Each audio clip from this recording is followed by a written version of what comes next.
নমস্কার, আমি অপূর্ব কুমার দে। আমার প্রিয় বন্ধু, ভাই বোন ও গুরুজনদের প্রতি শত সহস্র কোটি প্রণাম জানিয়ে শুরু করতে চলেছি আমি আমার স্বরচিত কবিতা। আজ যে স্বরচিত কবিতাটি পাঠ করে শোনাব, কবিতাটির নাম দিয়েছি দাম মানের অহংকার। বেচা কেনা হয় জিনিসপত্র, করি কেনাকাটা, হরেক জিনিস হরেক দাম, ভালো মন্দ তার মধ্যে তা। ভালো হলে ভালো দাম, মান ধরে থাকে, কত খরিদ্দারের আনাগোনা দেখে আসে বারবার কাছে। দাম তার বেড়েই চলে, কে নেবে কিনে তাকে, যে দেবে বেশি দাম সেই তো পাবে ভালোকে।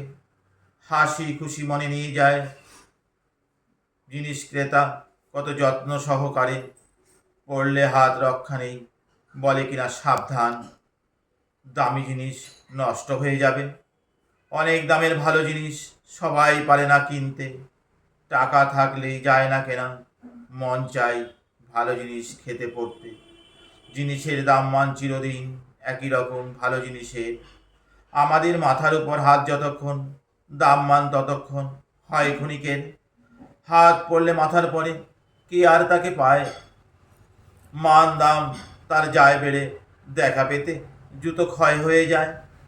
পথের মাঝে যাও বা দেখা, এখন কথা শোনার সময় নয়, কাজে ব্যস্ত আছি দাদা, সামনে বিধানসভার ভোট কিনা হয়।